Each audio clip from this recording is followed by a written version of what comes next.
Welcome to Around the Reel with your hosts, Aaron Carlson, Charles Lawson, and Samantha Hannah. Ah, shit. Here we go again. Hi, Hey, Caden. what's up? Hey, how you doing there, Caden? I just didn't know if you actually realized that you're on the show, but you're waving. He's trying to get his mic working. Fix your audio. I know, he's just like, I didn't even notice. He's trying to get his mic working, bro. He's so busy trying to fix all of this stuff, and we're just hiding. I'm Aaron's dead. like, I can't squat down anymore. He's still. Well, we thought it was fun. Oh, there he is, connecting the audio now. Here he comes. There it is. Here he comes. Oh, you mean he didn't hear anything? Can you hear me? No, we Yeah. can hear you great, man. We were trying to Check hide one. from you, but it's... There we go. Yeah. We You had a can hear me plan. now? Yes, we hear you great. Can you hear us? Okay, good. I can hear you perfectly. Oh, okay. Awesome. Do you see us all? Yeah. I do. I missed Yes. your awesome intro because you were all muted. We for were me. trying to, like, Oh, hide. we were from hiding and from make you. it- We were talking about it before the show. We were like, We're- hey, what if we hide from our guests? And we And, just- Sam's we like, just dip out, let's and they just come hide. in. Yeah, and then they come in and they're like, what the fuck? No one's there, and they're like, what the hell? I But love he was still problem solving, so he didn't notice. You I didn't even was. notice I was like, that. this is probably my fault for some reason. I wasn't sure what was going on. Oh, good, no one's here. Let me fix my shit real Yeah, quick. he didn't give a shit. Yeah. He didn't care. That's all right. You know, it's like when we were back when we were in school. If the teacher doesn't show up in the first 10 minutes of class, you just go home. Right. That's right. Yeah. I remember hearing that. Yep, yep. That long myth. That's that right. never happened to me, unfortunately. Me neither. Me neither, yeah. No. You got to learn how to There. wedge the bathroom door properly so the teachers can't get out. Speaking of You- Oh that, wow, you really I went used above to and shut. beyond. Me and my friend used to shut the light. Okay, one of my teachers, my science teacher, used to go to the bathroom at the same time every single day, and every single day, me and Roxanne, my friend, would go shut off the lights on her. she'd be in there And- screaming like, "Who did that?" That's amazing. She needed to change her poop schedule. Like you know? seriously, like you would Very think consistent. every day for like an entire year. That's hilarious. Literally, it was Wow. pretty bad. Like, why? I had an 8th grade teacher who retired after I was done. We, a couple of us in the class, and every class that she was involved with, we had everybody sign a petition telling that we demanded that she open the windows because it smelled so bad in her classroom. Oh man, that sounds like a problem. That is a problem. Definitely, Caden. It was. That is. Wow. A problem. Oh, man. Well, I think we're up and running. We're good here. Good. So you can in fact hear me. Is my mic sounding all right? You sound great. Yeah, you sound great, buddy. Yeah, bro. You did a Good. good job. Yeah. Good. Kind of like your movies, but we're going to get into that in a little while. Yeah, we are. Oh. We're gonna get into that. You know what's frustrating for me as a filmmaker, and I don't think any other filmmakers out there talk about it. But I'm gonna say it. It's refreshing when you see somebody doing something that looks great, that sounds great, and you're like, man, that's good. Yes, we could talk about it. And then you go, why doesn't ours look and sound like good? Hey, don't knock yourself. Yeah, That's a bad we're getting talk, there. man. Okay. We're almost there. We're getting there. Yeah. Everyone's at different stages of progression. There's and- tears. Yeah. Yeah, there's tears in filmmaking. Absolutely. There's a little bit, there's tears, and then we suck it up and go back to work. Those kind of tears. sound good. Yeah. Quite a lot of tears from Oh, where. tears. Yes. Yeah. Tears, yes. Yeah. Caden, before we start the show, we always ramble for like maybe 5-10 minutes. So Just, yeah. bear I love with it. us. Bear with us here. It's So Good. I'm a rambler myself. okay, so. beautiful. Awesome. Beautiful. You're gonna fit So right you in. fit right in. Yeah. Mhm. So this was a great thing that happened to us last night because we're finishing up our documentary that Sam was Oh making. no. Yeah, Oh, we should nice. talk about Are this. you We about need. to throw me under the bus? No, this is not throwing it under the bus. This is great because it brings up a good topic, and that's Okay. what our show's about. All It's right, about all right. you know Fair how Good do you- topics. Yeah, topics. You know? Samantha wasn't an effing bitch last night. You weren't a bitch. You weren't a bitch. You were protective of your art, and I am there's protective. nothing wrong with that. I'm So protective. you know, Caden, when you're sitting there and you make a movie, and I know you're an editor too, so you put together a cut, and you're like, I kind of dig this cut, right? So you make this movie, and then with a documentary, we're actually doing it on somebody specifically that we've met and worked with, and she's great. And she watched the film and loved it. You know, then Sam shared it with her, the screener, and said, "Hey, if you see other things in there you might want changed, or you see anything differently, let us know, and maybe we can make these alterations before we get the movie locked." Sure. So now she has a screener. So Yeah. what do people do? They overwatch, they overthink, and they start throwing out all these things that they want done. And I meant technical, like if you see a picture that has a different name, like that kind of stuff. Yep. I'm in a very similar boat right now. Oh, you? Oh, okay. I'm at the point where I'm really just screening different cuts of my film, going, maybe this is the last screener, and then the screener finishes, and then I get like 3 hours of notes, and I'm like, oh, okay, we got a ways to go. Well, yeah, like on a personal level, we always want to change our stuff too much, and I try so hard not to do that, not to fall into that rabbit hole, but But, you know, when you're doing it with other people, sometimes they can get into that rabbit hole. Or, you know, you're scared. You fear that they are going to. Yeah. And she actually came back. She's a ranch owner, the person we've done the documentary on. It's a great story. She sent a message to us today and said, like, you know, I get it. It's like when some people bring their horses to us and they have their own specific horse, and then I get on it to ride it, and then they tell me how to ride. Yes. And she already knows. You know what? That's it, too. That's it, right? You know what? Slam dunk, that's it. Yeah. Or, you know, or those people don't even know how to ride, but they're telling her how to ride that horse. And she's like, I know exactly what you mean. I know you do. Yeah. It's an interesting, I'm trying to remember who said it, but there was something that stuck with me that I heard a while back is when it comes to showing people your film, listen to when they say they have a problem, and then stop listening when they start giving you the diagnosis or the solution to the problem. Because I like that. you definitely want to keep your ears open within reason when someone goes, I didn't feel like that moment hit me. And then they go, because of blah, blah, blah. At that point, you've heard what you need to hear. Every now and then you'll hear something that is a tangible solution you can walk away with. But more or less, if you're showing it to non-film people, listen to them when they say, I didn't feel right here, and then stop listening when they start giving you specific editing instructions, because that's your job. Right. Beautiful. It's and beautiful. You know what? That's well said. And I'm gonna actually play off of that point right there, and I'm gonna say, like, I invited a few people to watch my movie just to see how it went and everything, and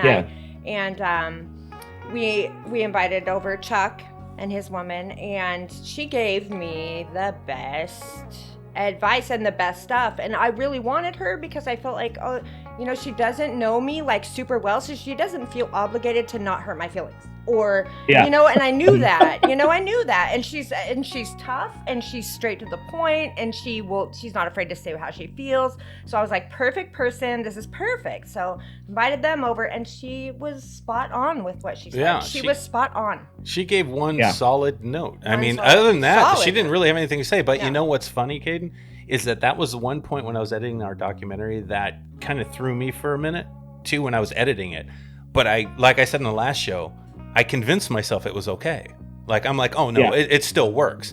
But it threw her off. And then we had a couple other people say the same thing. So it's like, okay, that's a good note. But I'll take it. It's fine. I'll change. But that's why I always like to have, you know, you always want, when you're previewing your movie, you always want someone, that isn't gonna, someone that to watch it. But I kind of was thinking outside of the box this time, and I was like, I really would like someone else that doesn't know me really well to watch it and just see what they think, because that's a pure.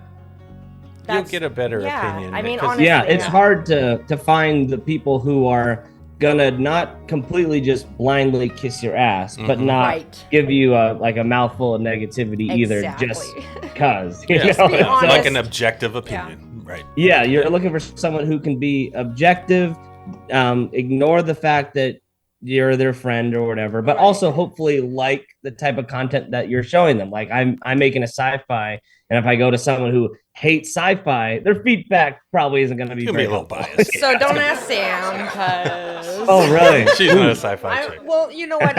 I'm not. I am, but I have a hard time with it. Yes. Even though one of her favorite movies is Sunshine. For real. Oh, look at that. I know, right? Yeah. When it comes to the natural disaster type of disaster ones, I like those. Going to the Sun? It's the alien stuff. Yeah. That's fair. That's fair. Fair enough. Fair enough. Well, I promise our movie Recollection doesn't have any aliens. Perfect. Then I probably like it. Yeah, she loved your trailer too. All Your right. trailer. Oh, thank you. Let's get into this. Yeah, well, I let's- want to talk about that. Yeah, let's Caden, introduce yourself Sure. to the audience. Do your thing, and then Sure. let's get into it. Let's get into it. You got it. So I'm Caden Butera. I'm a independent filmmaker based in North Idaho, and we just finished shooting. Well, it's actually not. I can't say just anymore because it's been a year and a half. we wrapped principal photography on a feature-length sci-fi thriller called Recollection that we shot pretty much exclusively in North Idaho and parts of the Spokane, Washington area. Nice. And basically, it's in the thick of post-production right now. I'm just doing cut after cut, trying to shave away minutes for a movie that's probably too long. So I'm in the phase where I got the movie I liked, and now I'm slowly, cutting it away to make it a little more palatable for everyone, Right on. We understand that dilemma so much more than you even know. I don't see a problem with a long movie, but whatever. I like it. Just keep cutting until it doesn't make sense, and then put it back to where it was. And Exactly. the only problem is that long movies are not for everyone, and especially in today's day and age when everyone's so rush. Like everyone's got a busy life, so I feel like It's true. It's hard. I mean, you really have to be a dedicated movie person, like such as Aaron. You commit. You have to commit. Yeah. Yeah. He'll watch a 4-hour movie. I'm like, Oh yeah, I watched a Justice League all the 4 way hours? through when it came out. No problem. No. What's the last one Yeah. I watched? I committed. Oh, the Scorsese one I just committed to. Remember I told you Oh, that yeah. day. Killers I was of like, Flower Moon? Yeah, I was like, I'm committing to it, and I did, and I Guess watched you the did whole not fucking thing. commit to that movie. I committed like a motherfucker, and you know what? It was a great experience watching it. It was great. Yeah, it was it great. is a good movie. Oh, I mean, yeah. if you There's are, no doubt. Yeah, but it's yeah, got to be. that's where, Yeah. like Martin Scorsese is one of the very few people who's like, I'm going to make a 4-hour movie, and the studio goes, oh, yes, sir. Right. Most people don't get that luxury. Right. No, They don't. but Right. most people can't make it work like him too. I'm just gonna say that. His I'm not movies are trying to 100%. insult anybody, but I Yeah. mean he is gifted in that way. 'Cause Yeah. he can 100%, He can yeah. make a 4-hour movie seem like not a 4-hour I've movie, watched which them is all. and that's a gift. I've That watched really them is. all. Yeah, that they're really great. is. They're great, but you do have to commit. You do. That's yeah. that's true. That's true. But anyway, okay, so that's good. So wait a second, all this time we thought Aaron had a fear of commitment. No, Oh, No, he he does. doesn't. He I do does. not have a fear of 18 years commitment. we're not I even don't- married, so yeah. I don't have a fear of is all there. commitment. I just, I Come on now, I didn't mean to start a fight. I was just being funny. just I love Kurt. fight. I love Kurt Russell. I'm sorry. Oh, He's committed He's a good to man. Kurt Russell. Yeah, Kurt Russell's man. I'm just here. Yeah, It's all yeah. good. No. Speaking of Kurt Russell, I started Unlawful Entry last night too, and that's fucking great. Still, I didn't finish it, but it's great. It's great. Which one's that one? That's the one with Ray Liotta when he's a crazy cop. back Oh, in okay. 1996, Somewhere 97. in there, yeah, it's fantastic. They don't make them like that anymore, and I love it. I love it. I need to check it out. I'll add it to the watch list. Oh, it's Do great, it. brother. It's great. Okay, so, Kate. Let's talk about your Yes. stuff like a lot more because your Well, how much are we allowed to talk about the movie that you're in the Yeah, middle of no, making? I wanna- the trailer that we kind of saw, Please and, tell us. As a and the general, people that we know in it. I mean, what can we talk about? Right. I mean, I'd say for the most part, it's all fair game. I sent you guys a private trailer, so I can't share that yet. However, all the plot points that are in that are all pretty public knowledge at this point anyway, because we have it up on the IMDb page, and Yeah. I'm trying to slowly but surely market it on some social media. So I'd say, as a general rule, it's fair game to Okay. ask away. Yeah, All right, and Aaron, we go. have not seen the movie. We have not seen the movie. Not done yet. So we Yes, we have no, seen the no. trailer though. Okay, first of all, technically, because I like the technical stuff because I like to edit, I like to shoot, I like Yeah. to do all that stuff behind the camera, and it's beautiful. It's a amazing. gorgeous Like, gorgeous Yes. film, and when you sent it to us, you're like, the color grading is not set yet. There's temp music in it and all this, and I'm like, Jesus I Christ, didn't dude, this is notice fucking dope. any What are you of fucking that. talking about? I mean, it's Well, that's very Yeah. kind of you to say. It's- No, I, that's a good thing. yeah, it's super good. Yeah. So, shout out to my talented DP Max Jordan, who's For also sure. a Coeur d'Alene resident as well. And just I feel weird every time I say thank you. I feel like I'm taking credit for all the work that like my lighting team and my DP did. So shout out to all of them. For Yeah, sure, man, for and sure. that's- What yeah. was your DP's name again? Say it again. Max Jordan Max is Jordan. Yeah, fantastic. and he's yeah. got a cool fucking name. Well, Yeah, I Max know. Jordan. it is a cool name. I Son agree of a with that. bitch. I hate people that have talent and cool names. Caden, just remind all your crew that every time that you say the words "thank you" out loud when you're being interviewed and somebody's talking to you, you're also saying thank you back to the same people that fed all that stuff and their talents and their time. Yeah, they know. I think the majority of people know. So every thank you I say, you guys are exhausting. Every time I say thank you, it's for you guys. Okay, fair. Yes. We do keeping that in mind. Yes. Yeah. We do a lot of stuff in house. Like Chuck is like a jack of all trades guy. So am I. Sam is too. We all just jack of all girls, I guess. Queen of all girls. You know what? Whatever it is. I am good with jack of all trades. Okay. Anyway, we all kind of do everything hands on. We got a few other hands that usually help us on set when we're making our stuff, and we're very proud of where we're at level wise with quality.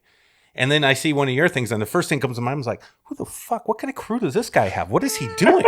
Like, this is amazing. This is absolutely amazing. So my first question to you is, how did you assemble the team that you have to help you make some of these films you're doing? Yeah. So as a general rule, this movie is pretty low budget. I mean, we were shooting with almost exclusively local crew. So with the exception of like my gaffer, who I brought from Seattle, and a few cast members, pretty much everyone is from my area. And so we all just kind of meticulously worship the kind of lookbook that me and the DP made like months in advance, and really just try to strive for a distinct like style or flair that we can give kind of every shot within reason to the story. Because I started out on doing a lot of short films that never had a specific kind of aesthetic. Right. And then I realized really quickly that if you go hard on a specific aesthetic, it can really lend itself to looking better than it actually is. To the point where you're not lying. Totally. Yeah. It's where, and especially when you're working low budget, if you have like a hallway that you need to make look grungy, then like dirty it up, add texture to the frame, decide to make everything blue and red if that's what it takes. Like bold decisions are really rewarded in the indie realm, because once you get really big, you can get $1 million sets and amazing production designers that can like build 360 sets. But in this realm, it's like making bold decisions cheaply that will hopefully reflect on screen. So that's what we really tried to do. That's what you have to do. You have to get creative when it comes to the indie world, because we don't have the money, we don't have the budget like these other guys do. No, we don't. So we have to get creative. And you know what? I personally give way more props to indie filmmakers than I do Hollywood, because look, you got all the money in the world. Oh, of course you can do anything you want. I mean, come on now. Yeah, no, it's true. But we have to work really hard to be really creative, to create something that works and that is legit, with no money. Yeah. Basically, pretty much no money. Yeah. So I have props. Props to you for being able to pull that off, because it's not easy. No, and what's cool is like, the aesthetic thing he's talking about. Chuck and I feel like when we're on set, we found our aesthetic. We the way we light, right? We have our thing. Yeah. But it, Chuck, when you watch something like Caden and them did, you're like, there's a level that they're just, they're above us. And I wouldn't go that far. You can see it, and it's simple stuff. I know what you guys did that we didn't do, but it's just like there's a cinematic. Our goal from the beginning when we started our company back in the day, we've been doing this a long time, was to make a cinematic experience with zero or low money. That was always the point in our goal, and we felt like we found it. And then I see something like you, and I'm like, okay, well, that work he did on that, even the John Wick or the John Thick thing. I mean, cinematically, lighting wise, it's gold, dude. It really looks like a film, like something you would see in the cinema. And I appreciate that a lot, especially on a low budget, because you don't see it very often. No, right? You just don't. And you appreciate indie filmmakers for everything they do, and a certain aesthetic is fine. I can still watch indie film and it might not be lit like Caden's or ours, and I still, if it's good, it's good. I'm cool with that. But there's just something about the flair and the time you can tell that you guys took on it, and I appreciate that. So good work, man. Yeah, thank you so much. There's certain people that stand out, and you definitely stand out with your work. Absolutely. Thank you. Definitely. Absolutely. I really appreciate And that. we have watched endless things. I mean, we've been doing this 4 years, so we've watched. Yeah, we've seen a lot. You know, and not to say that any of them there was anything No, wrong with at no. all. Everybody's we're all different. in different stages of, making our craft, perfecting our craft, I should say. But yeah, you are one of, well, probably two that really shine, like outshine. You stand out as something like I could actually see being in theater or being a Hollywood movie and whatever. And that's crazy cool. Yeah. Like Well, I'm really impressed by your stuff. And here you are talking to us. I know. I'm like, what are you doing talking about? No, fuck that. It pisses me off. I didn't know I was gonna get this wave of compliments. No, It's really okay, I'll nice. bring you back to reality. Fuck you, just- Caden. You know what I mean? Like, There we go. I needed to be humble for a second. No, you know. you deserve It the was- compliments because Yeah, you it's should. actually true. Yeah, it's good. Well, It's good thank work. you. Yeah. good work. Can I talk to you guys tomorrow as well? Because this is great. You want us to give you a call in the morning when you wake up? Just be like, I can take on the day. Yeah. I don't know. Tell us what you think about us, and then we'll talk. Well, right. in my point of view, I'm just saying it's very refreshing to see, an indie filmmaker, taking the time and putting in the work you're doing to put out that kind of quality, Yeah. if that makes sense. Thank you. Just I with think- the Yeah. details and everything. Yeah, it matters, I think it matters. It does. It absolutely matters. It just Okay, shows I'm the gonna, love. I'm gonna throw of the myself craft. under the bus for a second. Uh-oh. Go for it, please. I Please watch. I now try to make sure I watch all of something that somebody's doing that they send us. Yeah. Whether yeah. they're on the show or they're interested in talking to us about joining forces, whatever. I try to always watch all of something that somebody sends to us. And Yeah. sometimes I'm sitting here like this. Yeah, it's hard sometimes. It's hard. And meanwhile, I get Yeah. your trailer and I'm like, what do you mean the Can movie's I not see the whole fucking done? It thing? looks like it's done. No, exactly. It looks like it's done. Yeah. Very nice. Like of you. literally cannot wait to see it. I cannot. Yeah, wait. it sounds I'm so like a excited. blast. It looks like a blast, and And I don't even like that kind of genre. No. But it legit. I watch it in a heartbeat. And I'm excited to watch it. well, Well, that's awesome. I'm so glad that you guys like it. And it sounds like we also have through one of you at least, a mutual friend. One of the actresses all of us, in yes. the film is Jasmine. Yeah. Right. We know her very She well. says hi, by the way. yeah. Yeah, she actually texted me today and was like, "I heard you're gonna be on this this terrible podcast. Don't talk to them. Don't do I'm it. gonna Don't do it." it. Mhm. Yeah. Yeah. No, she's She's also singing been your on this praises. terrible podcast. Yeah. Yeah. Her But yeah, with her she's dancing in the ass. film, and she's fantastic. Oh God, Uh, she is.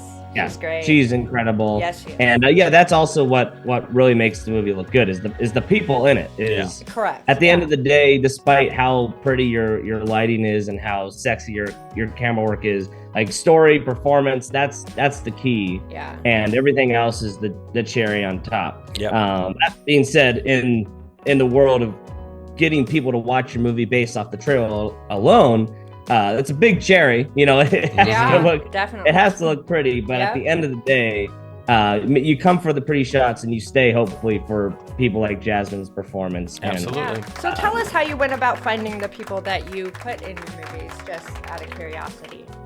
yeah, I mean, as a general rule, it's a mixture of people I know already mixed with just a casting call. Oh, okay. And this in particular, this movie is about half the cast I'd already worked with before, because I really realized that once you find someone that you like and is reliable, you're Yeah. like, well, them forever. Why would I Right. choose Yeah. anyone else? You We have know? the same people in our movies all the time. Yes. Yeah.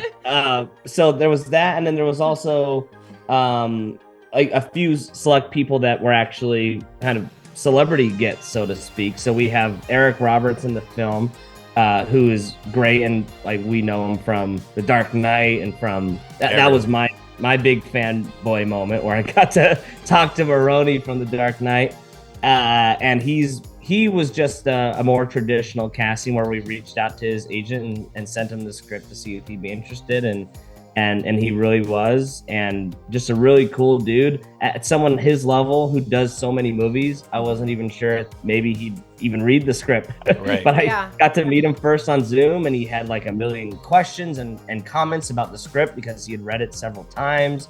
I'm like, this is a guy who cares. Yeah. Whether he does one movie a year or 100 movies a year, he seemingly goes all in on every one. Yeah. So it was really special working with Eric Roberts on this one. And then we have Cesar Garcia, who's an actor from Breaking Bad and from one of the Fast and Furious films.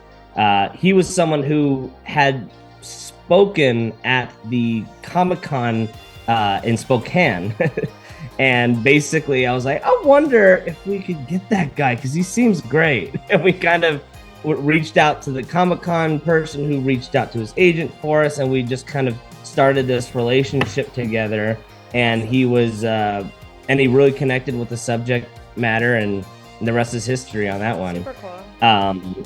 And then lastly, Falk Henschel is an actor who plays the second lead in this one. He played Hawkman on the CW show, Legends of Tomorrow and Flash and Arrow, and he was in like White House Down and a bunch of films over the years. He was also someone who I got to meet at a Comic-Con a long time ago, and just kind of developed a personal relationship and kept in contact.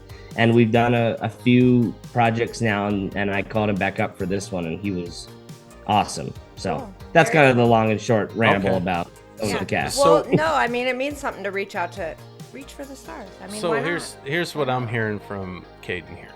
So, and this is what filmmakers kind of like, I don't know if they put in that work, but it's not just about making the movie. It's about everything you do before you make the movie. You know, it's the networking that he's been doing. It's the relationships he's been building. The work he's put I mean, in, that's the work. I mean, you putting in that. If we go make a movie, we're playing, we're having fun, right? It's fun then. But, you know, setting all this up is like so much. And I don't think a lot of people realize how much goes on behind, you know, a film that actually is released finally, whether it's indie or Hollywood. I don't give a shit. There's a ton of stuff that goes on. And those relationships matter. They matter so much. And we realize that right off the bat. That's why our motto was join together. We just want to just get some of the best people around us and let's make some cool stuff. Let's highlight people in our area. Yes. And that's why we have this podcast, is because we wanted to build a family of people that we could always rely on and trust and highlight and work together and grow together. Yep. Basically. Yeah, and that matters, you know, and and the times that you're taking with these individuals you're talking about, even if they're named people, you know, that's great. That's how you do it, right? You can't just go, hey, I want a named person, here's some money, get your ass in my movie. I mean, that's bullshit. Right. You know, isn't it cooler to be able to sit down on a Zoom with Eric Roberts and actually break down stuff and get to know him? Before you meet him? That's my favorite way of working, because if you get someone there who's just there to show up and do their thing, I mean, there's nothing wrong with that. I mean, that's how lots of people make a living. But if you really go the extra mile to develop a relationship and develop like a shorthand with them before they ever get to set, so much of the work as a director, in my opinion, is done, because you just have to look at them after take two and go, you remember that one thing you told me while we were at Red Robin? Exactly. Do that shit. Yeah, exactly. Yes. Yeah, because you've already built that rapport, so you don't have to worry about that part of it. You don't, and you've already built the trust. You've already built all the bridges to connect. Yeah, I totally we know a small bit about that, but we haven't reached out maybe as much as we should. Well, we worked with Robert Lasardo. We had Robert. He was in our Horrorverse. Yeah. Oh, nice. Yeah. So I mean, why does your voice keep getting high every time you talk about Robert Lasardo? I can't say Robert Lasardo without raising my. I have to raise my voice, even though he's like, "Hey, Aaron. Hey, good to hear you, brother. Hey, I got some notes for you on the you know, that's Lasardo. Is that your person? Yeah, that's my person. That's Lasardo, man. He is one of the most chill people on the planet. Yeah, he's super chill. pretty chill. And then the camera rolls, and he turns into the most intimidating person who's ever been 5 foot. Yeah, he's badass to film. Yeah, he's fun to shoot with. So he is. But that matters. I mean, that kind of stuff matters, because you get more eyes on your stuff if you do those kinds of things. And not to say that I hate kind of saying this kind of stuff, because it's almost like, you're not using people, but at the same time, those people help you build your craft and help make you better and help make your 100%. Crew better. Yeah, and they shine a light on you. It's a gift if you can communicate with them and you can get them to get your back and get in your movies. It says a lot about you as a filmmaker, and that's how I feel. I don't know. Yeah, no, I feel the same way as far as like, I feel like every project I do, I'm getting better because of the people I'm working around, because I used to work, exclusively locally with kind of this small circle. And then with every project I've tried to branch out, because it's scary. At a certain point, you move up from, my brother's going to be my actor in every movie. And like, well, he's not really an actor. Fine, I'll get that one theater friend. And then that one theater friend has a friend. Next thing you know, you're working with strangers. I've been making really shitty movies since I was 8. So okay, so we're right with you. Yep. We have been doing this for so long. Like everything you say, I'm like, oh, that's us. Yeah, totally. Yeah. Because we have our kids in our movies, and but the three of us have been on this for, we've been a minute. Yeah, a minute. Yeah. Usually usually just us and our kids. Yeah. But at first. Well, it's funny, after going from using just friends and family and stuff, here we are now, we're moving into a different realm of things. You start using real actors. Mm-hmm. My biggest fear is being, the producer of everything and trying to make sure everything's organized and going. I'm worried about the actors sitting too long. Yeah. And now we have actors who look at us like, you guys run one of the most efficient sets as far as your transitions. You're going from one spot to the next, or one other thing. It's like, and we're like, because we're scared that you guys are going to sit too long. That's why. I don't want to. 27 pounds last weekend running his ass off. And then there's me that just is intimidated as fuck, and I'm like, I quit acting because I can't keep up with that shit. Like whatever's happening, like now, no, I cannot do that. One of the most valuable things is time, and I always try to respect everybody's time. Like especially those who even are volunteering their time for us because we don't have a budget or whatever, and they're out there and they believe in the project. They want to work with us. That's the least we can do. I'm not keeping somebody out there for 12 hours if I'm not paying them. No, we're going to shoot for 4 or 5 hours. We're going to fuck home. And that's kind of what we do. But that's also why we try to do the best production that we can, so that we try to build them something out of it. Give them something, show off their highlight their talent. And the best thing I hear now, especially after we've been doing this stuff for the last few years now, and our quality's at where it's at, everybody's asked me for footage for their reels of everybody, which makes me go, okay, they're proud of it, and that makes me happy. That makes me fucking happy, right? I don't feel bad. No, back in the day, no one would have asked for their shit. They're like, oh, I wasn't in that. Yeah, I wasn't in that. Can't tell. Well, it was our kids. You spelled my name wrong. It's okay. Yeah, it's fine. But that's a beautiful thing, because everybody in the last film we did for the Horrorverse, even Jasmine. Even Jasmine wanted the fucking clips. And I'm like, there you go. Nice. And she's been in great shit. Yeah. So she's been amazing. It makes you feel good, where you're like, okay, we're on the right track. And that's see her that's what it's Walgreens about. Commercial like every other day. Yeah, I know. All the time. Yeah. It's a weird discovery I've made, but I want to work with people who are really, really nice, gracious people, but not too nice. Yes. Right. And I'll elaborate on that. Yeah. Going from working with like my brothers and my childhood best friends, and then slowly transitioning into just other actors in the area. I feel like sometimes the most, and this sounds really negative, but the most damaging thing that happened to me was working with really nice, gracious local yes men, because I'm not poo-pooing them at all, because they are amazing people, but if you work around people who are also just starting out and they're afraid to question what you're doing or to hold you accountable, and it's like, does this seem good to you? And they go, yes, absolutely, whatever you say. And they, they bow to you. That is super awesome of them. But at the same time, it's hard to grow from that. And so I distinctly remember being like just out of high school, finally having the courage to maybe do some casting calls from random strangers. And I worked with an actress named Aubrey Shimmick Davis, shout out to her, who's a Spokane local. And I remember shooting a short film with her and just doing my typical, okay, you're going to go from this part and you're going to walk to that truck. And she was like, why would I do that?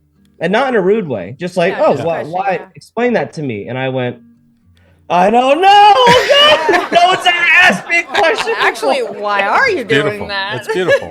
Right? Yeah. And so I realized at that point that my entire career, so to speak, up until that point was just people going, sure, whatever you say, which is great some of the time. But if it's all the time, no one's asking you to, hold you accountable. And so starting to work with more people who aren't, jerks, but people who ask you more questions and hold you accountable and go, I don't think that that's the right call. And let me tell you why. And I want to hear your thoughts too. There's a constructive way to be like, no, I think you might be off base here. And that is where I've learned the most out of absolutely. everyone. It's a cool collaboration because it's like when everyone, because everyone wants the best out of what they're doing. So so you have someone coming in that's prior, acted prior to your film, and they're coming in with their personality and their ideas and stuff. And if you aren't willing to listen and you aren't willing to apply that, you aren't growing. You're absolutely right about that. You need to embrace them. You do, absolutely. That is how it works because everyone's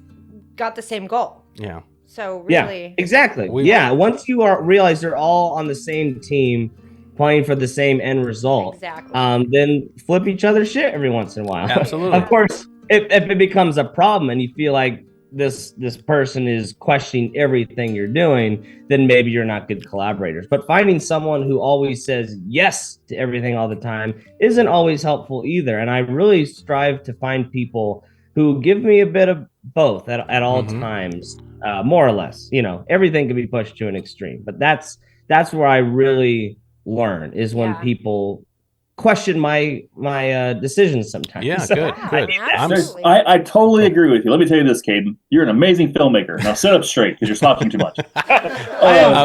I'm super glad that you brought that up. I hinted at it, I think, on a podcast or two ago when we were talking to somebody else. It's that mentality that I got where if I have an actor on set or even a crew member, doesn't matter, and no one's saying anything, I always feel like, do I got the right people here? Yes. Where there was a sequence we shot in one of our last films, and I think it was Ira, Chuck, and he was like, well, why are we walking this way? Why would I do this when the truck was back there? For the wood shot. Yes. And it made me go, shit, it doesn't really make sense. We gotta make the movie longer. But then it made sense. But it made me think and it made me make sense of it all. And then I had to explain it to him and he was like, okay, cool. And I'm like, holy shit.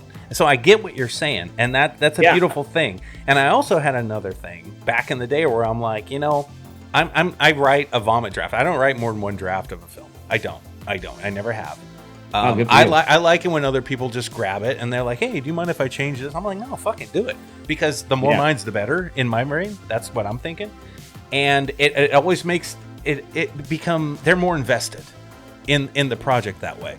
And I always have said that if it sucks, we're all going down. It's just not my fault. That's how I looked at it, right?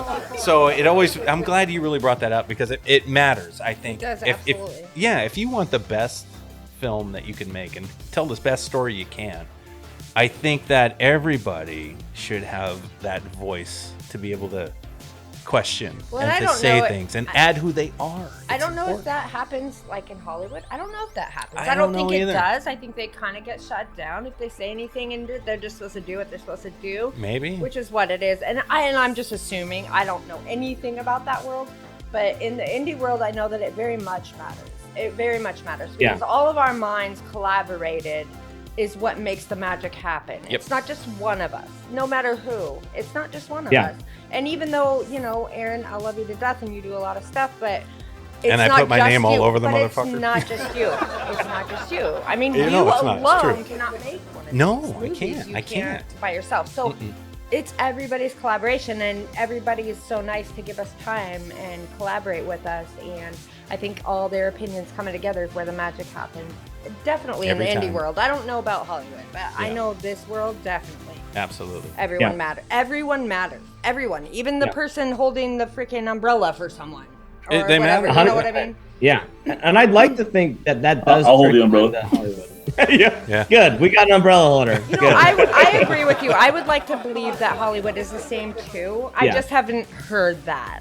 Yeah, I'd like to say, or obviously I haven't been on any giant sets, but I would like to think that based off all the other podcasts I listen to and all the interviews and all the times I've gotten to talk to Eric Roberts, for instance, about like, hey, what was it like working with Christopher Nolan? Yeah.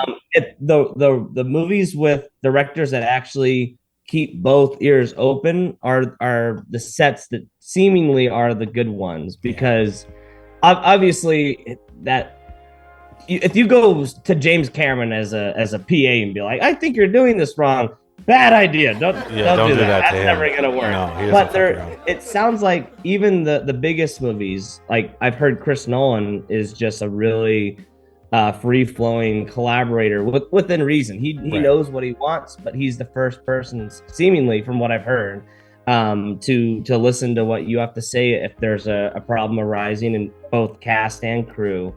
And I think it really is a detriment to these really giant, big blockbuster films where you can clearly tell there was like two dudes in charge and no one dared question them, and then like look how it ended up. Yeah, exactly. Sometimes that's a rarity where you have like a David Fincher who's a genius and you just shut up and listen to whatever he has to say. But chances are you're not David Fincher, and you could benefit from maybe listening to people.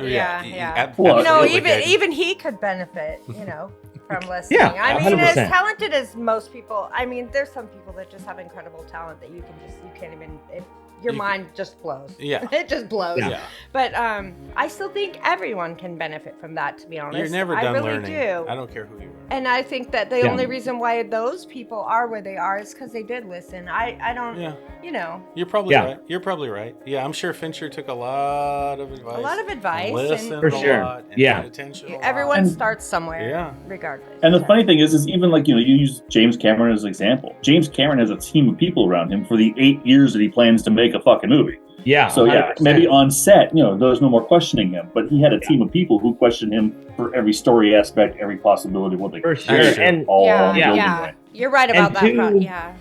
Yeah, and to James Cameron's credit, I actually got to talk to one of the stunt performers who performed for Avatar 2 and 3 about what it was like working with him, and seemingly, according to him, he is mellowed out a bunch over the years, because he was kind of famous for being a set tyrant and listening to only him. Same difference. Yes, and he apparently kind of has self-admitted that he had this lie that he would tell himself for the first 15 years of his career, that he was the only dude who had all the answers. And to be fair, when it came to James Cameron, maybe he did. Maybe he did. But he is also mellowed out and realized, wait, no, this is a team sport, and has, to his credit, started to listen more, mellow out, and become a lot more easygoing, because he kind of realized, wait, I don't have to, hold this baton all by myself. I'm not doing a solo sport here. So another great analogy. You know what? I mean, you just hit me with something, bro. Go ahead, Chuck. Go ahead. Yeah, I'm sorry. And he did it to himself by creating softer storylines within his movies. Well, maybe he created those the softer he made some of his storylines, he became more understanding of everyone else on set. That was from one of the things that he talked about a couple of years ago. I remember seeing just a snippet on it. It's like, he's like, I create these softer storylines, and next thing you know, I'm evolving. Yeah, that's interesting. Or it could just be the pressure from diving down to the bottom of the ocean might have gotten to his head. Who knows? Or that, Aaron, I'm curious. Did you find the name of the show right there?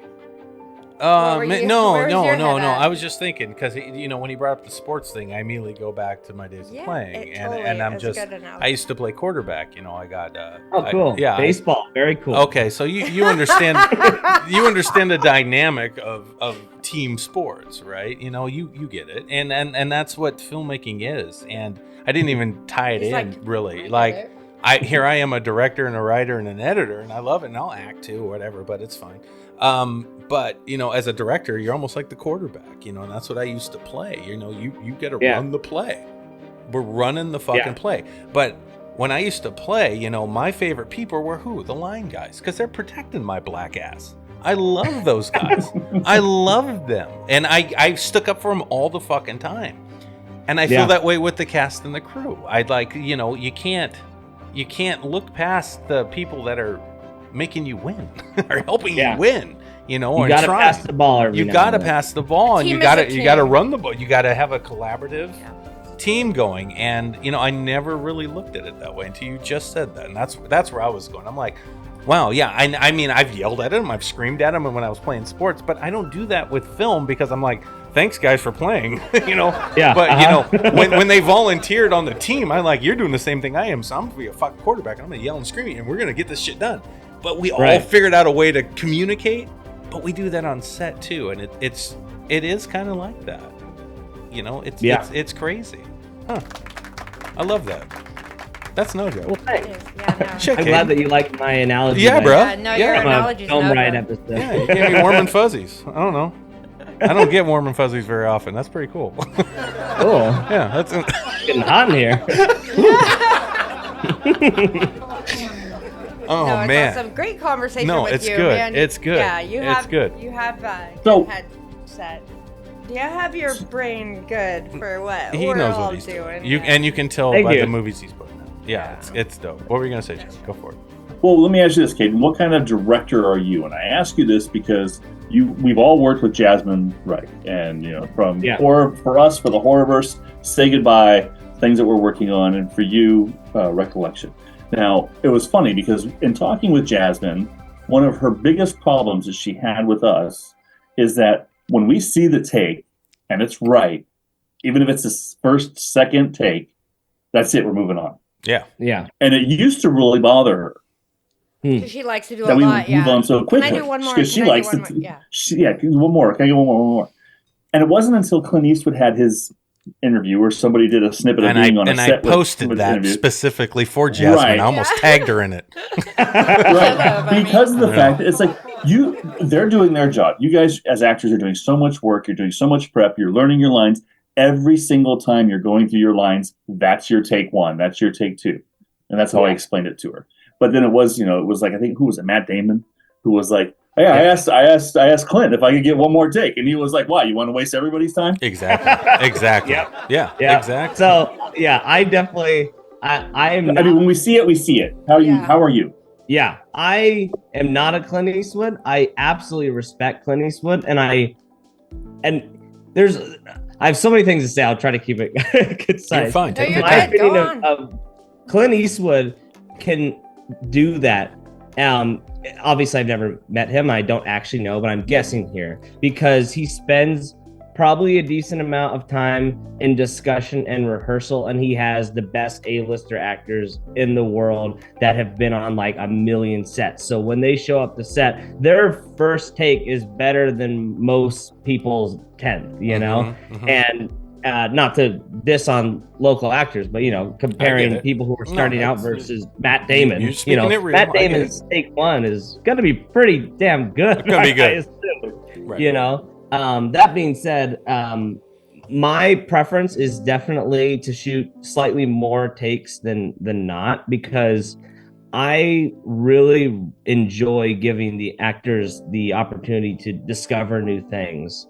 And for me, the bulk of what takes the longest time to set up a shot is the lighting and building up the camera, getting art department where it's supposed to be. The moment you're rolling, in my opinion, is the moment where, like, how long is it going to take to do another one? However long it takes them to say these 8 lines, 2 minutes. Yeah. So for me, what should be rush, what should be go time is setting up the lighting and all that stuff. Because once you're rolling, do 10 takes. I mean, from my experience, the difference between doing 2 takes versus doing 7 takes is the difference between 20 minutes, versus adding another shot. That can take an hour, And so once you're there and you're set up, my opinion is to run it until you've got it, and then some,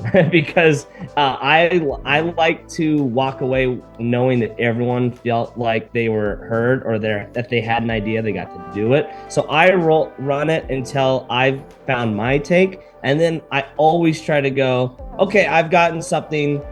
Here's a random idea that probably isn't it. Okay, do that. Okay, now that I've got that, whatever you want to do, actor. And then they'll throw me something. Sometimes that's the take I use. Right. And then I move on. That's if we have the time. How I like to do pretty much every single setup. Well, we because finally found a difference in our ways. No, it's good. It's good. It's good to hear that. It's because, good. Yeah, we do it differently.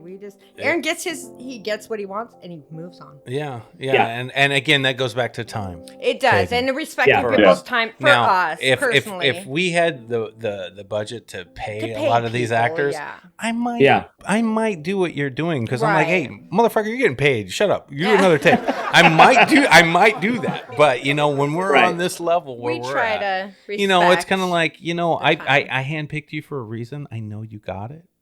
And you're good. Yeah. So, but I think it depends on where you're at. It does and what you're doing in the project, and there's so many variables. Yeah, there is. I'm thinking about how many movies can we get done and make with this talented cast and crew that we got in a year. How many can we do if we're efficient?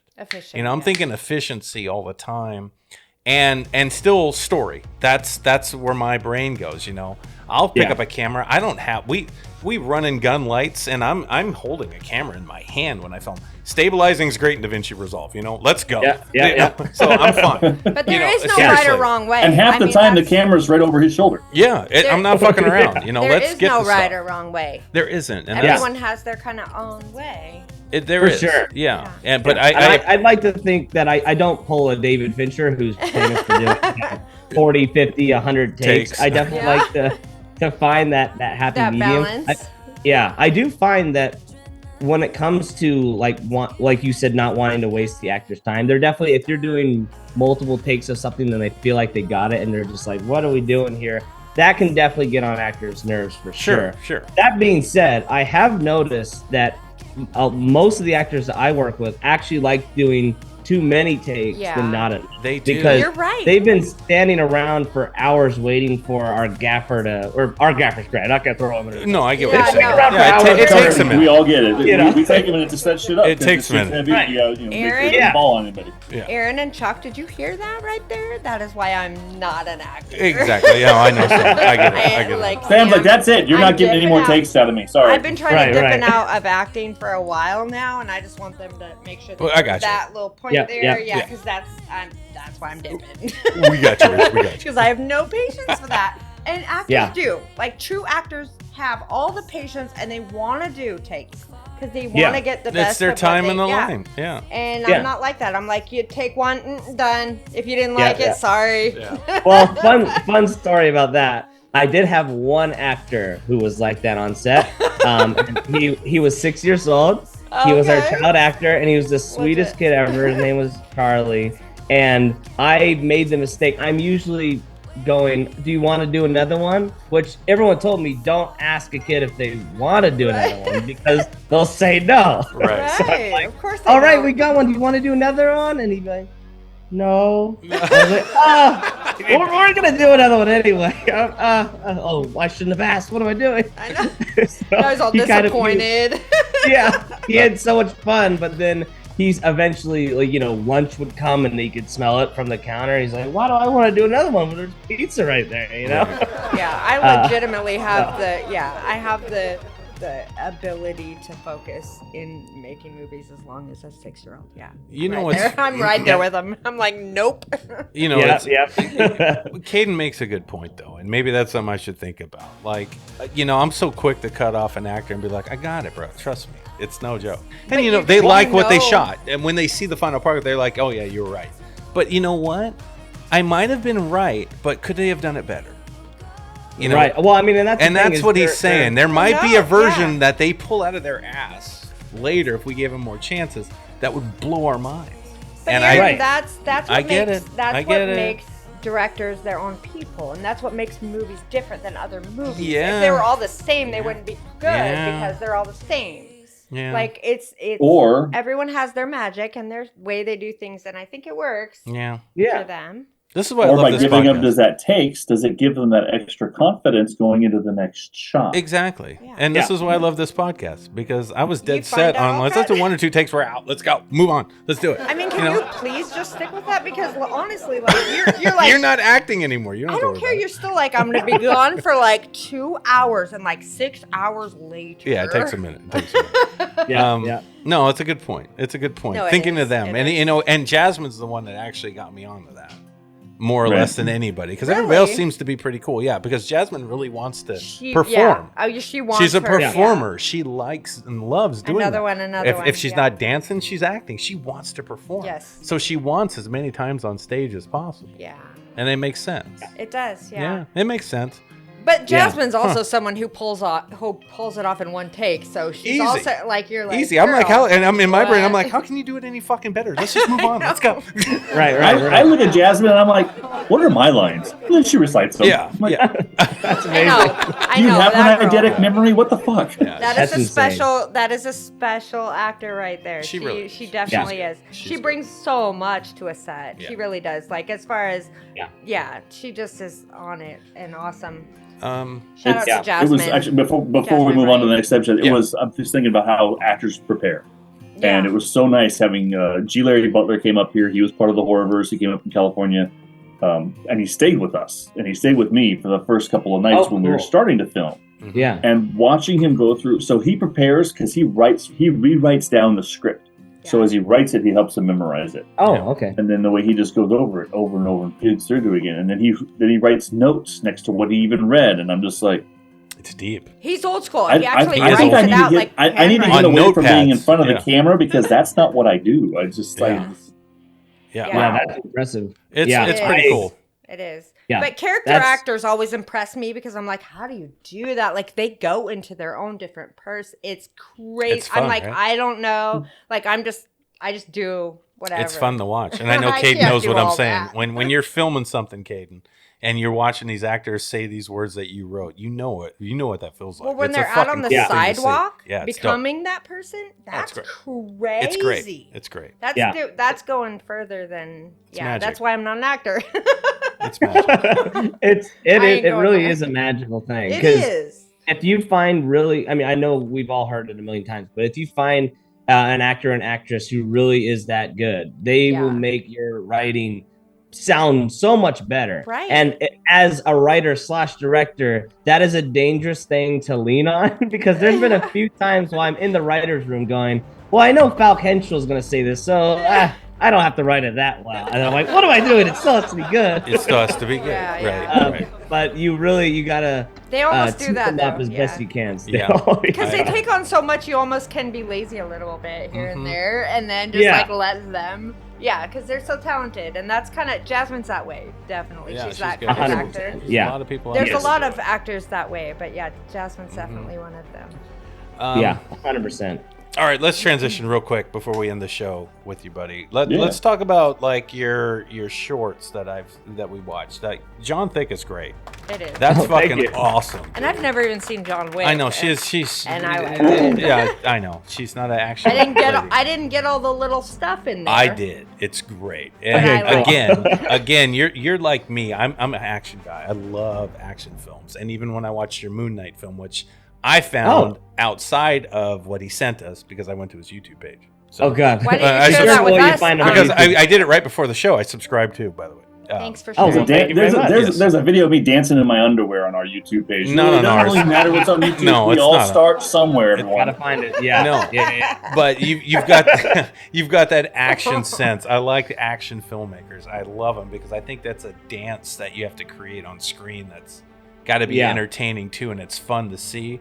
And there's so much to it, so much sound design, so much blocking. There's so much that it's Yeah. exciting when I go, dude, we got a fight scene today. This is gonna be great. I can't wait to film this. That's how I feel. Yeah. So when It's you were fun. doing the John Wick thing, obviously you were inspired by John Wick with John Thick, but what how do you come up with that idea? Because it's fucking hilarious. First of all, Well, thank you. I mean, the long story short is John Wick 4 was coming out soon, paired with the fact that my collaborator Max Jordan, which I mentioned earlier, who's kind of a bigger guy like me. He had some really long hair going and that Keanu Reeves style beard. Yeah. And he basically just came up with like, instead of John Wick, what if we did John Thick? And I'm like, I'm writing this whole script right now.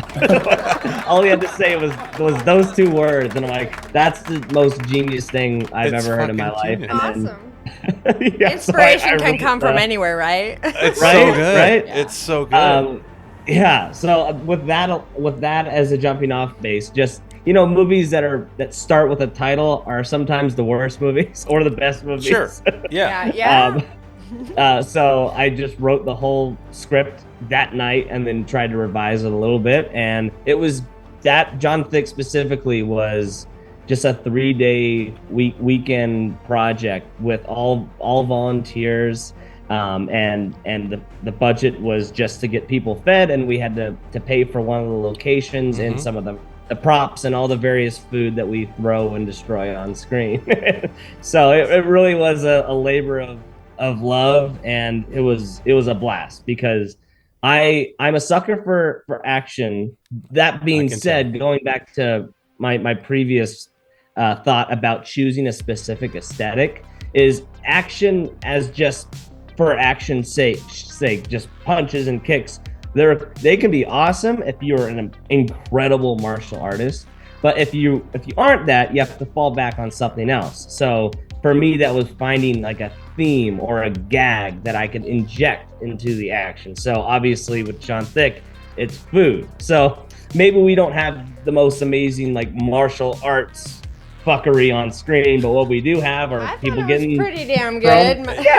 Yeah, not to discredit the fighters we had on screen, but we can't compete with the Jackie Chan, so we have to start throwing burgers and Twinkies, So, but it's clever as shit. It and is it's clever, fun, and it's paying tribute to something that is like you couldn't have done a better job. And we don't have to fun. compete with Jackie Chan. I mean, that's a different.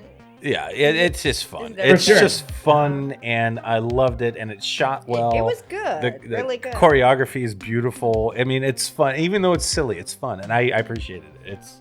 It's a lot of good stuff. You. Good job, man. Good job on that. And for me to say something about that, tell him, Aaron. Yeah, how special that is. Yeah, because you don't even watch it. You don't even know who John Wick is. Normally, that kind of stuff, I would just immediately. And you know what? Let me be honest with you. When I was like, John Thick, are you kidding me? Like, oh my God, really?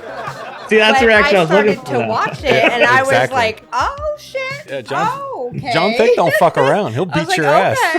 No, it was actually, it was great. It was really good. And I'm not that type of, that genre, it doesn't always work for me, but you have a gift. And if you have a gift, you have a gift. So, yes, he does. and that means that you touch everyone no matter what. Like you can get to me even though I'm not a sci-fi person or an action person, but you can still make me super hella impressed with your shit. The filmmaking, it's that good. Great. No, I mean that is something. That's saying a lot for someone who doesn't really, care for those genres. It does. I can't even get her to watch Keanu Reeves. Aaron knows. She doesn't even, and she would love it. Kaden, she would love it because what's the first John Wick?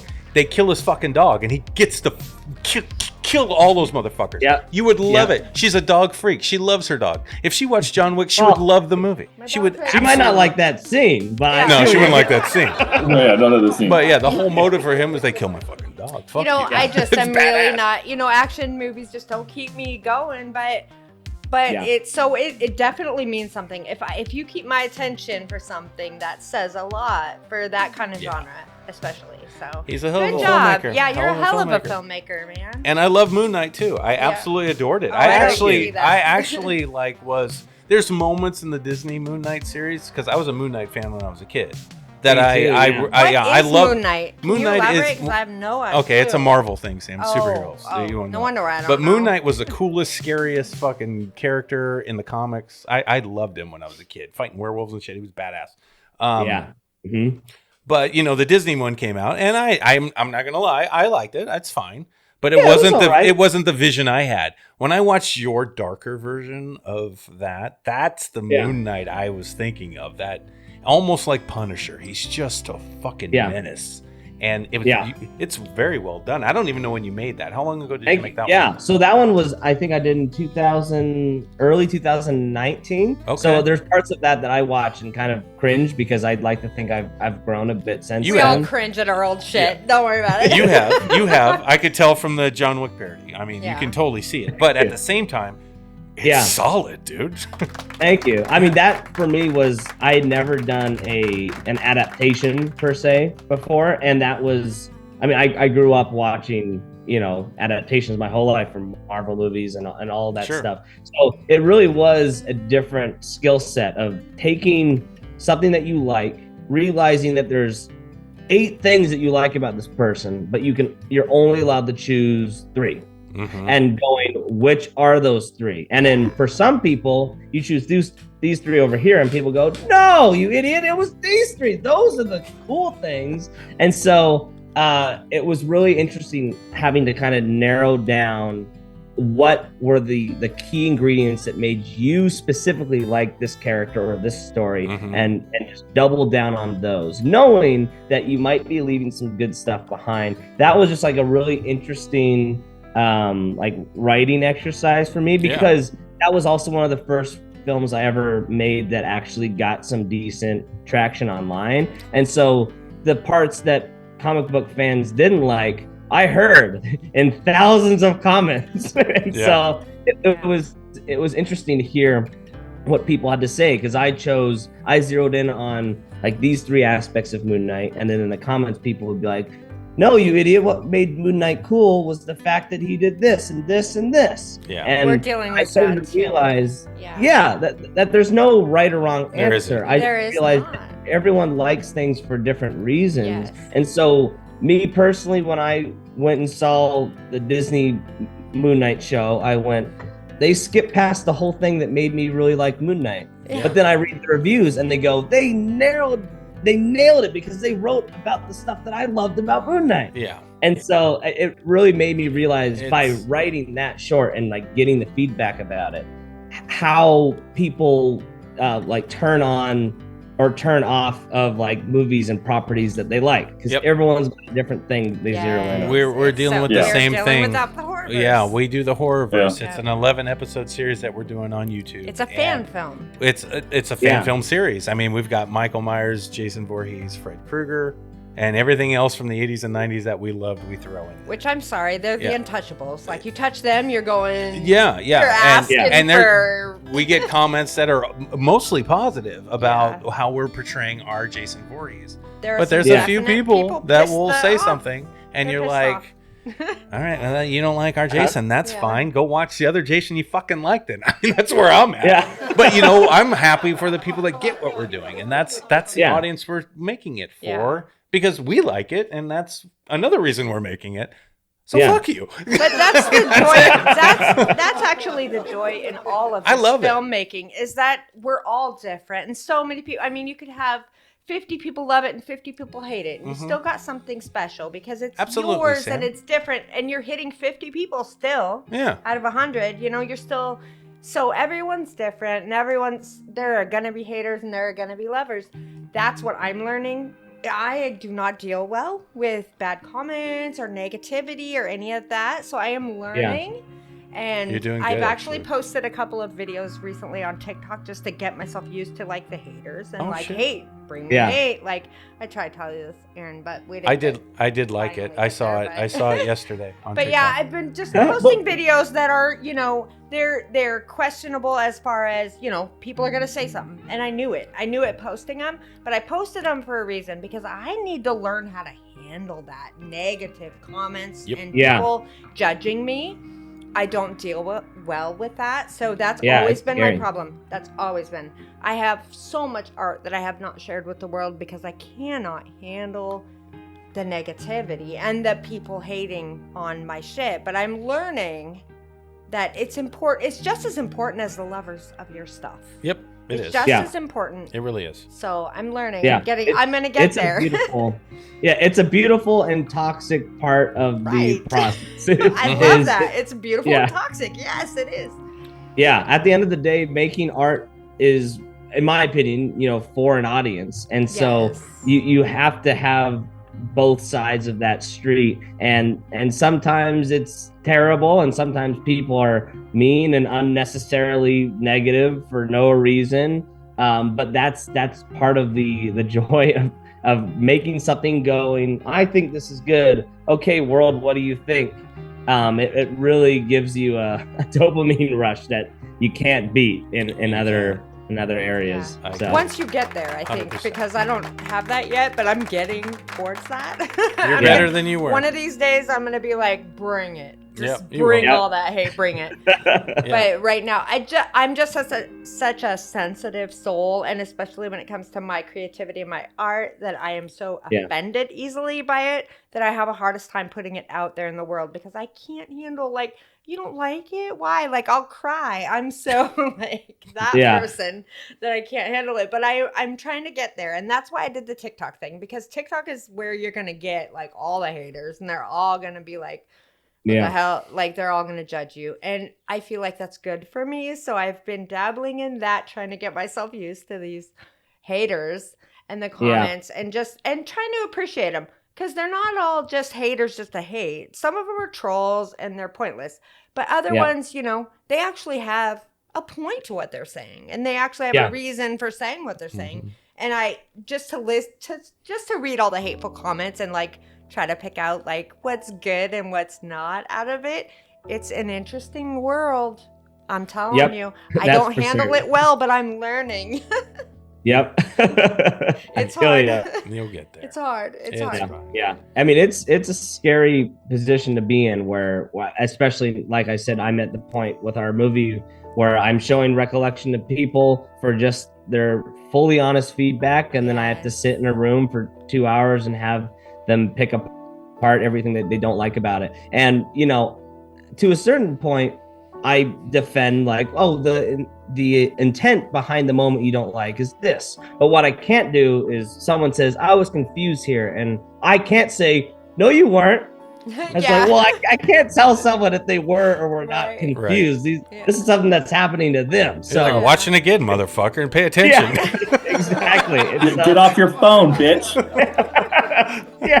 So I can't.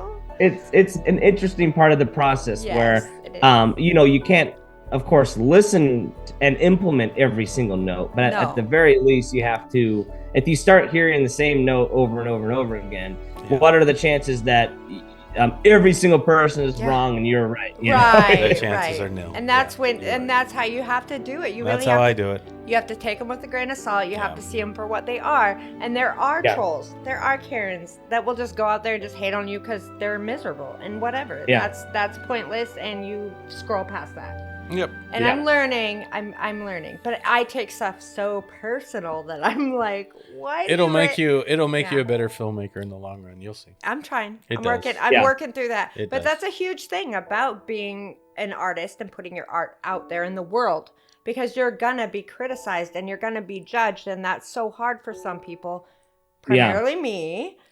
And I'm really struggling with it, and I'm learning. Well, you know what's funny? She's about to release her second documentary, so she better be ready. Well, it's time. Nice. It's time now, because now you're two in. Yeah. Like full feature documentaries out for distribution. It's go time now. I got lucky with my first one. I didn't get any real tough. No. I didn't get a lot of bad comments. This one, I think, will be different because there's a whole different thing going on. Just be ready, bro. I am ready. Yeah, that's exciting. It is fun. It is exciting. I mean, it's like exciting, it's that dopamine rush. That's what he's talking about. I love it. I'm like, bring it on. Come on, let's see what it does. Come on. And I'm like, how many tears am I going to shed over this shit? And I'll be there. I'll be like, it's okay, Sam. Fuck them. Let's go. Let's make another one. I mean, but you know, art is a personal thing, and I think that's why it's so hard for me, because it's so personal to me. I put my soul into my art. And so that really, I think most artists do. I do too. But some people don't. They're not as sensitive as me. No, they're not. Yeah. So they are, but they learn how to manage it. Yeah. Right. And that's the difference between. Props to them. Yeah. Go ahead. Yeah. Associating your value of you as a person with the value that your art is being given. And oftentimes, like I'm speaking for myself here, that those two feel interchangeable. But how good of a person I am versus how good of a movie I make are two very different things. And That's it's so easy. Yes. Yeah, when you start pouring your soul into a creative endeavor, when someone goes, I don't like that movie, if you're in the wrong mindset, that you hear, I don't like you. I don't like you as a creative, you as a person, and learning to separate those two things in your mind is a really tricky thing that I struggle with all the time. Because especially, like I said, when Moon Knight comments started coming in and I was even younger, I was like, every good comment, they weren't talking about the movie, they're talking about me. And every time they said I didn't like this, they weren't talking about Moon Knight, they were talking about me. And then it took me a while to go, no, they're talking about a YouTube. They're not talking about me. Yeah. And it's a fan film, bro. It's hard though. It's hard. It is to switch over to that. It really that way is. of thinking. It's just giving yourself value outside of the art you make, which is so hard because the art we make feels like us, because deep down is a part of us, but it's not us. We are more than the movies we make, and it's I not to get really weird and deep here, but like I've been dating someone for a year now, and she loves me because of not how good my editing is, it's because of me. And so I have to remind myself that, like, and if she loved me because of how good of an editor I was, it probably not with the right person, you know. So, it's a bonus. I'd like to think that we're all attracted to talent. For sure, but that can't be just who we are, and that's what I have to tell myself, to separate myself from my art every time I get a bad comment. That is such good advice, and that's a great way to end the show, because that is it's so beautiful. powerful. Like what you said that's it. You hit it. You hit it, bro. You hit it. You are different from your art, and I need to learn to separate myself from my art, and that's hard because when you pour your soul into something, it's hard to separate it. So great advice. And maybe that's the name of the show. That's the name of the show. That's how we'll title it. Yeah. Separate yourself from your art. You've been so fun to talk to. Yeah, dude. Thanks so much. Yeah, you're a blast, and you're doing some really special, cool stuff. Super cool. I'll be following you from here on out. I'm sorry I didn't know who you were before, but I'm glad I know you now. Honestly, it's dope. I'm sorry too. Yeah, you got good stuff you're making, dude. Thank you so much. It's been a privilege talking to you and hearing about all the exciting stuff that all three of you sounds like you're working on right now. So I'll be sure to follow everything you're doing with the documentary coming out, and sounds like the horror movie, is that done and over, or is that Horrorverse is out on YouTube? It's on our YouTube page. Episodic show on YouTube. Yeah, we've got 9 out of 11 episodes out now, and we've got 2 more we're going to try to shoot within this next year to get them the features out. So yeah, and then I'm moving on from the fan film stuff. And I don't have as much to do with the fan films as I do. You're the doc do lady. documentaries. You're the doc lady. I have 2 docs. Well, Dick doc lady. I'm the doc lady. I might have a documentary that's out there, and then I have one that's about to be. Yeah. And we got another feature we're going to film this summer that Chuck wrote and get that knocked out. So we got some stuff going. We try to dabble in all the different genres and just kind of spread our... And do this show and meet people like you. Yes. So we appreciate you, We started this because of COVID. Like, we couldn't, let's just be honest, we couldn't do our shit, so we had to do this. Yeah, that's awesome. Well, thanks so much for bringing me on your show. You guys are awesome, and I really appreciate it. Well, we appreciate you, man. You too. Chuck, you want to close it out, buddy? Well, hell, let's try something different.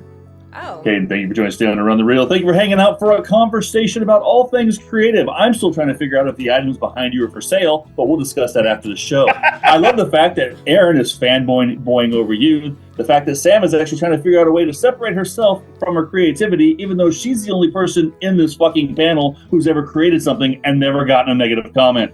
And it's true. And that's a top documentary for CCC Entertainment Group. And she's doing another one, and she's worried about it. She's so cute, isn't she? Let's take a moment. Well, join us next week when we find out that Sam broke her phone when somebody didn't like her fucking TikTok, and she's gone back to flip phones. However, Caden, my friend, thank you for hanging out with us. Thank you for sharing everything that you're doing with us. And if you want a couple of honest opinions about people who appreciate what you are doing and wouldn't mind screening and be honored to screen it, I'm sure this panel here would be happy to screen it for you, give you a little bit of feedback. Hey, sweet. I I'm appreciate. gonna say, I can't fucking wait. I want to see it. Please. I appreciate everything that you're doing. I appreciate everything that you're doing to help build the Northwest. We're doing it from this side. You're doing it from over there. All we can do is one simple thing. Come, join together. And remember, everybody, think hard, because you're thinking anyway. We'll see everybody later. I love it. Thanks, guys. Thank you, buddy. Thank you so much. For those of you that want to be a guest on Around the Reel, please email Sam at aroundthereel253@gmail.com. That's aroundthereel253@gmail.com. Not Messenger. Do not message Aaron on Messenger, because then he has to send you a message that says email Sam at aroundthereel253@gmail.com. That's aroundthereel253@gmail.com. How come they can't just message me again? Because nobody wants to fucking talk to you. Can anybody reach out? That's an artist, filmmaker, actor? If you're an artist of any kind, we want to hear from you. But we are going to vet the crap out of you. We don't care if you make millions of dollars in Hollywood or if you're just beginning your career in the art industry. We don't care. So everybody that wants to be on Around the Reel, yes, we want you. That's aroundthereel253@gmail.com.